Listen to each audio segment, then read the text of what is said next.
prepare seu coração para uma palavra que pode mudar o rumo de sua vida, pois tenho certeza que Deus irá falar contigo. Fique até o fim e não se esqueça de comentar sobre a mensagem. Deixa seu like e compartilhe. Salmo 106 e o verso 9 diz assim, ó: repreendeu o mar vermelho e ele secou, e fez-lo passar pelo abismo, como por um deserto. Salvou-os das mãos de quem os odiava e os remiu do poder do inimigo.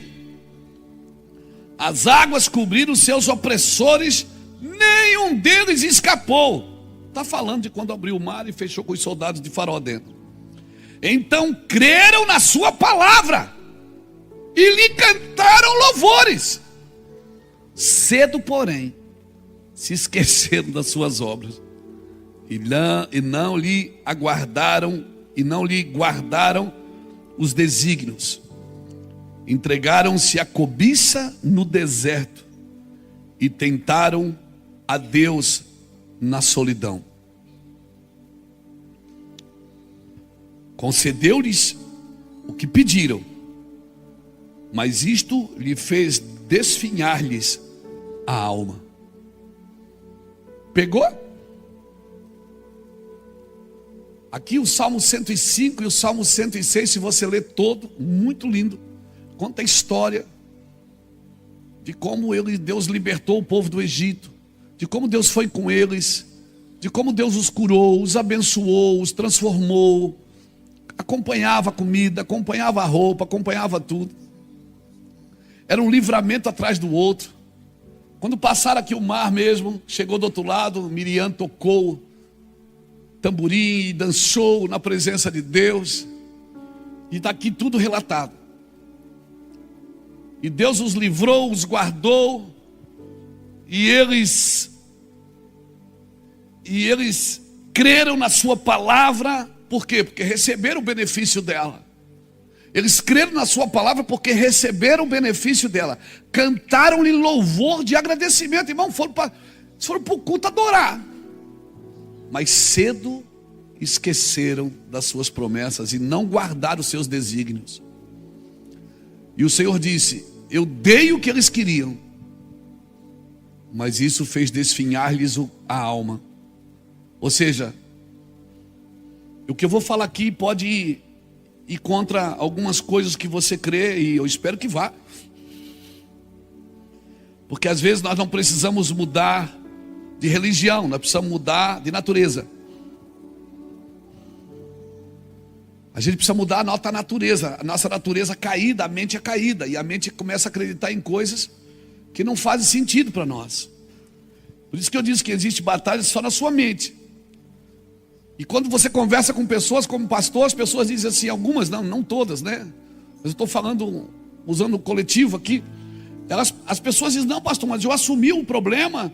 Irmão, assumir o problema não é tudo, tem que resolver o problema. Eu assumo para resolver. Derrote o problema, não assuma. Não adianta você assumir uma coisa que você não vai derrotar. Então eu não fixo os meus olhos nos erros, mas nos acertos. Assuma a responsabilidade de derrotar os problemas que têm derrotado você. Você tem que fazer uma lista deles e derrotá-los um por um. É o medo? Eu tenho medo. Não tem problema ter medo, mas você precisa derrotar isso. Eu tenho sentimento de culpa. Jesus já levou a cruz, já morreu por você. Por que você ainda carrega a culpa? Isso é orgulho? Isso é carência? Porque tem gente que fica lambendo a ferida o resto da vida, nunca se livra do problema. Não, irmão, Deus, acabou. As coisas velhas se passaram e tudo se fez novo. E quando diz as coisas velhas se passaram, não está falando no quesito tempo. Ah, o velho passou, agora é novo. Não, está falando da nova natureza passou. Agora você está a velha natureza passou, você está numa nova natureza. Amém? Então, quando você luta por algo por muito tempo, isso começa a se transformar na sua identidade. E aí, a nossa ambição de derrotar aquele problema, ela vai diminuindo no caminho. Tá bom, já... Não precisa ligar para alguém não, tá tudo certo. É o que o iPad fala com a gente, irmão. Eu esqueci que ele estava na internet. Aí ele fala, você quer ligar para alguém? Não quero, tá, querida, obrigado. Então, quando você luta muito tempo por uma coisa, isso começa a se transformar na sua identidade. Você não conhece pessoa que já chama o meu problema? Ela não chama a minha diabetes, a minha enfermidade, ela já chama de minha, porque já faz parte da sua vida. Porque você parou de guerrear com isso. Você parou de lutar com isso. Quando você luta por muito tempo com uma coisa, você perde a ambição de derrotar isso. Então, a alegria permanente, irmãos, ela não é ausência de problema, de dor e de sofrimento. Alegria permanente é você viver alegre no meio dos problemas. Você tem que derrotá-los. Mas eu não consegui me livrar dele. Mas derrota aqui dentro, ó. Aqui dentro você precisa derrotar. Você não é uma vítima. Você nasceu de novo. As coisas velhas se passaram. Você tem uma nova natureza. Por isso que te é necessário nascer de novo. Nada pode te prejudicar permanentemente. Nenhum sofrimento é irrevogável. Nenhuma perda é irreparável. Nenhuma derrota é mais do que transitória. E nenhuma decepção é definitiva. Amém? Quem aqui já se decepcionou com gente? Isso não é definitivo. Por quê? Porque você vai se decepcionar de novo. Quem aqui já foi traído por gente? E pronto, muda. Esquece, porque você vai ser traído de novo um dia. Não, está amarrado o sangue de Jesus. Porque enquanto você não for livre aqui dentro, alguém sempre vai ter que fazer com você a prova de novo.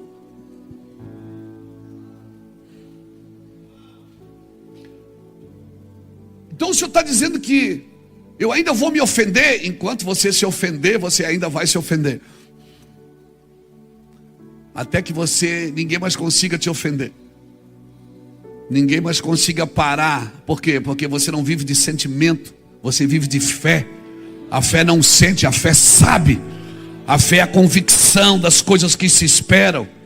Então, se você fez a prova e não passou, meu filho, vai ter que fazer a prova de novo. Ah, pastor, eu vivo me ofendendo com pessoas. Se prepare, tem gente na fila para ofender você. Mas pastor, não estou nem aí. Acabou a fila, irmão. Acabou a fila. Depois você lê Apocalipse 12. Talvez eu não chegue lá hoje. Domingo que vem eu falo disso. Quando a Bíblia diz que o Senhor retirou os acusadores dos seus irmãos diante do trono de Deus. Porque o diabo não tem mais com o que acusar você. Lembra da história de Jó, que o diabo foi lá acusar Jó? Agora, antes ele tinha como acusar, mas agora não. Porque quando ele entra no trono para acusar, do lado direito tem um homem que venceu a morte e o inferno. E ele não tem mais acusação. Do lado direito tem um homem, não é um anjo, um homem com um corpo glorificado, que venceu a morte e o inferno. Então quando ele olha para aquele homem, ele diz: o Luiz Hermínio, aí o Luiz Hermínio é isso, o João é aquilo. Você pensa que Jesus mostra minhas qualidades? Não, ele mostra a mão. Ele diz: sim, o Luiz era isso mesmo, e eu já sabia disso quando paguei a conta dele. Você era assim, ele já sabia disso. Então você precisa entender que as coisas velhas se passaram e tudo se fez novo na sua vida. Isso não é uma legalidade para continuar pecando. Porque se eu sei disso e continuo pecando, eu ainda sou carnal, não nasci de novo. Isso não é uma legalidade. Então o pastor disse que eu posso, que Jesus está lá. Jesus, amanhã eu vou dar mais uma pecadinha, mas o senhor fica tranquilo que é só semana que vem depois que eu peco. Não, quando eu falo isso, não é para te dar uma legalidade, para você fazer o que quer, para mim fazer o que quer. Não é porque eu sei que eu tenho um intercessor. Porque depois que Jesus passou pela cruz, morreu e ressuscitou, desceu ao inferno, pegou a chave da morte da mão do diabo, foi ascendido aos céus, está à direita de Deus e intercede por nós. Depois que eu sei disso, irmãos, depois que eu sei disso, eu não preciso mais apresentar minhas qualidades para Deus.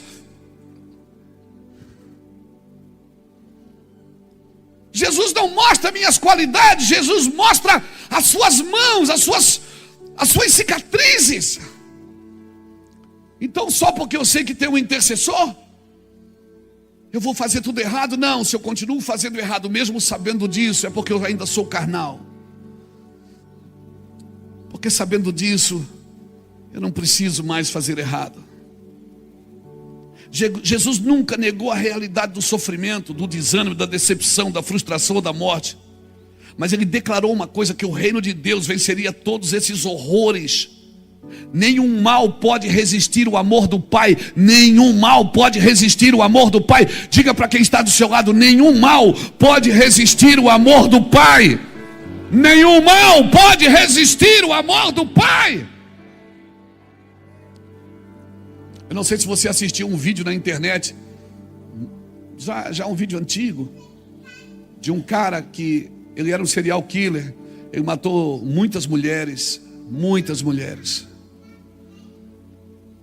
E aí, irmãos, no dia da condenação dele, as famílias dessas pessoas foram até onde ele estava, e eles diziam: eu te odeio, você vai arder no inferno. E ele zombava, sentado na cadeira do réu.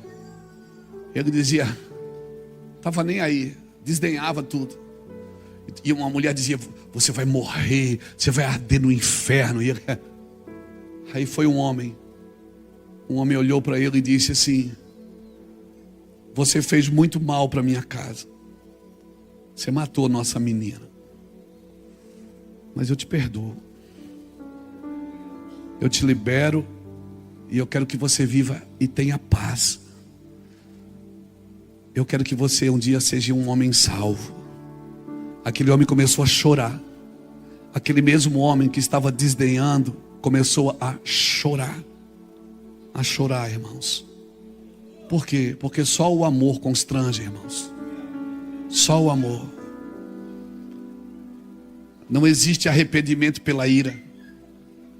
Arrependimento é pelo amor. Por isso que o amor tudo sofre, tudo crê, tudo suporta, mas o amor jamais acaba. Então, se você quer salvar alguém, não adianta ir com ira. Vai com amor. Porque só o amor liberta, só o amor salva.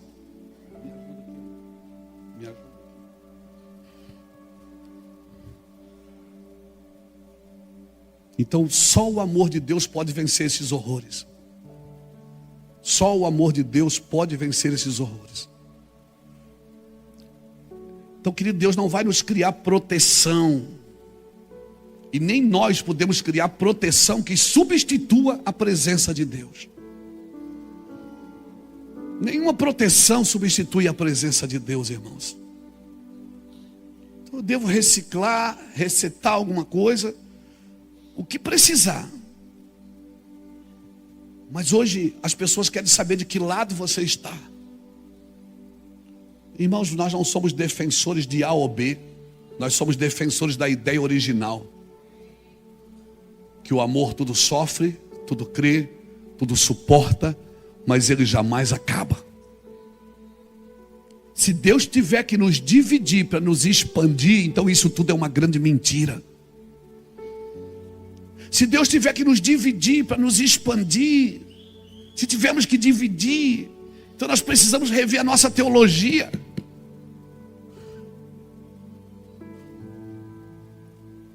Porque se eu tiver que escolher um lado para ser amado por um e odiado pelo outro, isso não é evangelho. E o Senhor está dizendo no Salmo 106, Ele está dizendo: olha, eu fiz isso, eu fiz aquilo. Leia o 105 e o 106. Eu fiz isso, eu fiz aquilo, eu fiz aquele outro. E eles me adoraram, me amaram, me celebraram, mas esqueceram logo. Mas eu fiz tudo de novo. E depois eles me amaram, me celebraram, me glorificaram, mas esqueceram tudo de novo. Depois você estuda o livro de Juízes. O livro de Juízes tem pelo menos 7 apostasias. De quando o povo estava bem, eles se perdiam. Aí quando eles estavam mal, eles lutavam e venciam, e Deus dava paz por alguns anos. Depois, por causa da paz, eles entravam de novo em colapso. Então, irmãos, isso sempre foi. Eu vejo pessoas dizendo: a igreja, pastor, nunca houve tanto escândalo na igreja. Irmão, a igreja sempre teve escândalo. A Bíblia sempre teve escândalo. O que não tinha era a internet para mostrar, e gente se aproveitando disso. O que não tinha era carniceiros na internet. O que não tinha era gente atrás de like, ganhando dinheiro fácil em casa, falando mal da vida dos outros.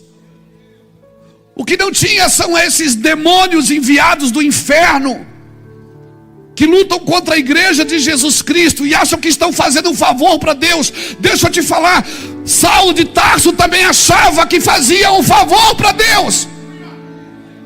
E Deus o mostrou como ele deveria sofrer, que ele deveria sofrer. Tem gente que quer ser mais santo do que Deus. Você acha que apresentando o pecado dos outros vai esconder os seus? Não, irmãos. Deus sempre dá o que pedimos. Deus disse: olha, é uma apostasia atrás da outra, é uma apostasia atrás da outra.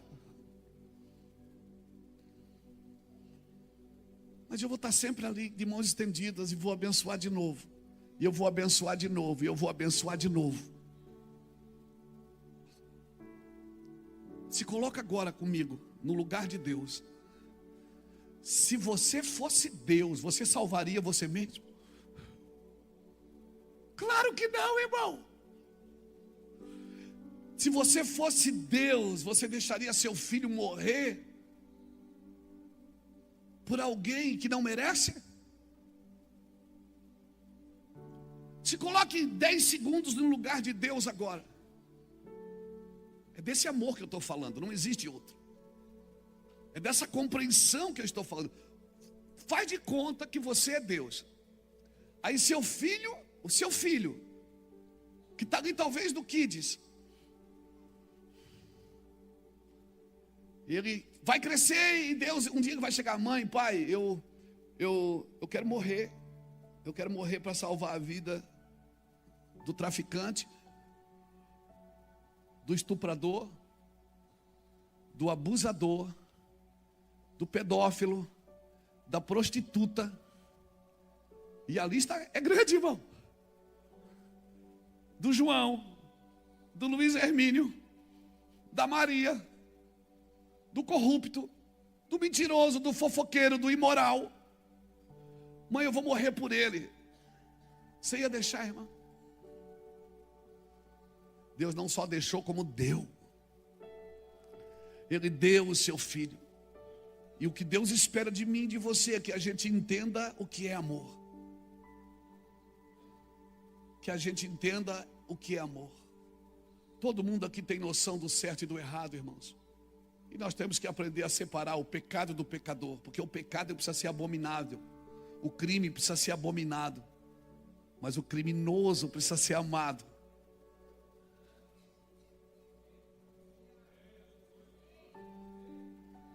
Porque se você não crê assim, você tem que levantar e ir embora. Esse não é seu lugar. Porque se não é assim que você crê, você não entendeu o evangelho. Faça um curso de boas maneiras, vai ser melhor para você. Evangelho é você morrer por alguém, amigo. É você perder a razão por alguém. É você enviar seu filho, os caras matar seu filho e você ainda salvá-los. Isso é evangelho. Eu não conheço outro. E eu não deixei das drogas, eu não deixei de ser bandido para vir para a igreja, ser um falso crente. Eu deixei de ser bandido para amar, irmão. Mas amar-se extravagantemente. Eu deixei de ser bandido, irmão, para entender o que era o amor. Eu ainda não compreendi ainda na sua totalidade, na sua plenitude, na plenitude de Cristo. Mas eu deixei de ser bandido para ser gente. E como eu vi bandido na igreja. Eles não tinham uma arma na mão, irmãos. Eles tinham um tribunal no seu coração. Eles não tinham uma faca numa 357, uma 45. Eles não tinham uma arma na cintura, mas eu vejo crentes com tribunais estabelecidos no seu coração. E esses crentes, eles esquecem que à medida que eles medirem, eles serão medidos um dia. Eles esquecem que Deus não se deixa escarnecer, que tudo que o homem semeia, isso ele ceifará. E ele está tendo uma oportunidade de amar, de chorar, de estender a mão e dizer: Deus, eu estou posto a morrer por isso. Isso é evangelho. É alguém dando a vida por alguém. Isso é evangelho. Mas nós queremos que Deus dê o que a gente está pedindo. É isso que esse texto está tentando me dizer. Ou seja, Deus dá o que você está pedindo, até você descobrir que isso é uma derrota na sua vida. Se o meu próprio Jesus, na noite da sua angústia, pediu para 3 amigos orar com ele, e os amigos não puderam acompanhá-lo, porque aquele momento é seu. Tem momento que é só seu, ninguém pode te ajudar. E ele foi sozinho, suou gotas de sangue, encharcou, ele sangrou primeiro no jardim antes de sangrar na cruz. Ele sangrou chorando e pedindo: Pai, se possível for, eu não queria fazer isso. Na realidade eu não queria morrer agora, mas contudo seja feita a tua vontade, não a minha. E levantou decidido, e ele sabia que ali ia começar a acontecer algo. Ele chamou os discípulos e disse: vamos, porque aí vem o filho da perdição, aí vem o diabo, e ele nada tem em mim. Ou seja, eu estou morrendo porque eu amo. Só quem ama tem a capacidade de morrer por alguém. E o Senhor disse: você quer isso? Eu te dou. Tem coisas que você quer, eu posso te dar, mas sabe o que é que isso vai acontecer com você? Vai definhar a sua alma. Tem um peso de angústia que é protetivo na sua vida, irmão. Tem um peso de angústia que ele é poderoso na sua vida. Você precisa sentir essa angústia, porque senão você vai crescer e vai desviar. Você vai prosperar e vai desviar. Você vai ficar famoso e vai desviar. Por isso tem um peso de angústia que é necessário que te acompanhe, irmãos. O Senhor está dizendo: eles querem que eu dê o que eles estão pedindo. Eu vou dar, mas a alma deles vai definhar. Sua alma definhará. Sabe o que é que definhar? É ficar doente. Então escute o que eu estou falando e só pense, não responda se você quiser. Doença da alma, depressão, burnout, fadiga, ansiedade, estresse, podem ter sido causadas por coisas que Deus te deu, mas não era o que Ele queria te dar. Como é que é? Podem ter sido causadas por coisas que Deus te deu, mas foi Deus que me deu, mas Ele não queria te dar. Então para que Ele deu? Te deu para você acordar e ver que a vontade dele está equivocada com a sua vontade. A sua vontade está equivocada com a vontade dele. Então ele dá. Eles queriam comer carne quando comiam maná. Eles queriam carne e o Senhor disse: mas dê, eles vão comer, mas vão comer até morrer. Vão comer até sair pelo nariz. Porque o pior castigo que pode acontecer a um homem é Deus entregar ele às suas próprias cobiças. Deus pega o controle e dá para ele dirigir. A pior coisa que pode acontecer para mim e para você, meu querido irmão, é Deus entregar a gente as nossas próprias vaidades, as nossas próprias ambições e as nossas próprias cobiças. Então, quando você for fazer alguma coisa, analisa: será que isso é de Deus mesmo para mim? Porque pode ser de Deus, mas não é para você naquele momento. Não tem coisa pior que pode acontecer para um homem do que ele viver fora da vontade de Deus. Então nem toda vitória é vitória. Tem derrota que é vitória, mas tem vitória que é derrota. Semana passada nós falamos das derrotas que se tornam vitórias na sua vida. Mas hoje nós estamos falando de vitórias, que a gente pensa que é vitória. Quando eu lembro de Davi falando no Salmo 119, eu não me lembro o verso, eu acho que é 89, está na Bíblia. Ele diz: foi bom ser afligido, para que eu aprendesse a guardar os teus decretos. Irmão, é bom ser afligido, porque o arrependimento, se você se joga sobre a pedra, você é despedaçada. Mas se a pedra cai sobre você, meu irmão, Salmo 119, 71. Se você se joga em cima da pedra, você é despedaçado. Mas se a pedra cai sobre você, é pior. Então é melhor se jogar sobre a pedra. É melhor reconhecer que está errado e dizer: cara, eu quero mudar de vida. Eu não quero.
Quero isso para a minha vida. Eu não vou esperar essas coisas acontecerem. O verso 11 ao verso 15 desse texto que nós lemos: cedo, porém, se esqueceram do que viram, cedo esqueceram do que ouviram, cedo esqueceram das suas obras. Ele vai passar pela crise da ostentação. Se a gente vencer a ostentação, a ambição, a vaidade. Porque vaidade, as pessoas pensam que se arruma bem, isso e aquilo. Não, irmão, isso não é vaidade. Vaidade é você achar que é melhor, é maior do que os outros. Se a gente vencer essas crises, irmãos, se prepare para se tornar alguém que vai andar debaixo do favor de Deus. Irmão, todo homem precisa vencer a crise da ostentação. Por isso que Deus vai, né, deixa a gente vai do nosso jeito. Deus vai lá e derruba tudo. A gente desce. O Senhor diz: agora vem aqui, deixa eu fazer do meu jeito. Quando você vence a crise da ostentação, que você se joga sobre a pedra, que você não quer mais, as coisas vão aparecer na sua vida e você não vai estar nem aí para elas. Dinheiro não vai ser um problema para você, ter ou não ter, não faz, sabe? Você vai estar sempre no mesmo lugar, na mesma medida que Deus te colocou, sempre na mesma medida. Você está me entendendo? Então o Senhor está dizendo que eu não tenho que ter sucesso? Não, eu estou dizendo que você não tem que amar o sucesso. Você tem que amar a Deus. Porque vai ter hora que Deus vai te dar tantas coisas que elas não vão mais nem fazer sentido. Você vai olhar para dentro da sua casa, para sua garagem, para as coisas que você tem, você vai dizer: eu nem preciso disso tudo, Jesus. Eu nem preciso disso tudo. E você vai ver uma coisa: quando eu tiver aquilo, eu vou ser feliz. Não vai. Você vai ter aquilo e não vai ser feliz. Vai chegar uma hora que a única coisa que vai satisfazer a sua vida e o seu propósito é a presença de Deus. Como foi falado aqui hoje, ame a presença de Deus. Ame a presença de Deus. As pessoas não consideram. Elas consideram: mas Deus é amor, Deus é bom. Irmãos, Romanos 11, 22 diz assim: considerai, pois, a bondade e a severidade de Deus. Severidade para os que caíram e bondade para os que permanecem. Então você tem que considerar a bondade, mas também tem que considerar que Deus também é severo. Deus também é justo. Deus também é zeloso. E Deus te deu uma medida a estatura de um varão perfeito. Ele diz que nós devemos andar, para isso que foi dado os 5 ministérios. Efésios 4, 11 a 16 diz: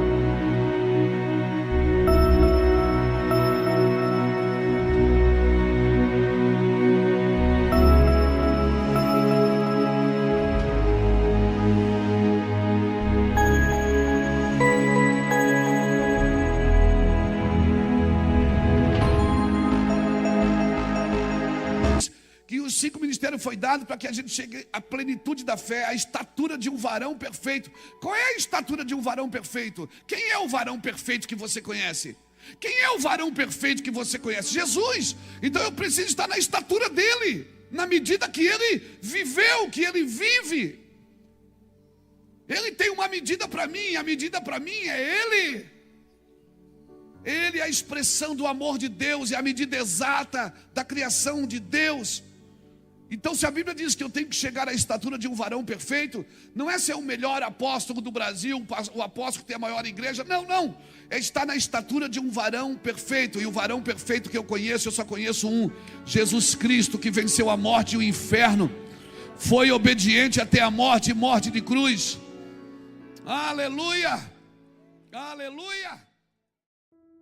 A paz do Senhor, meus irmãos. Gostou da mensagem? Deixa seu like e compartilhe. Veja outras pregações que preparei para você. É só clicar no link e Deus o abençoe.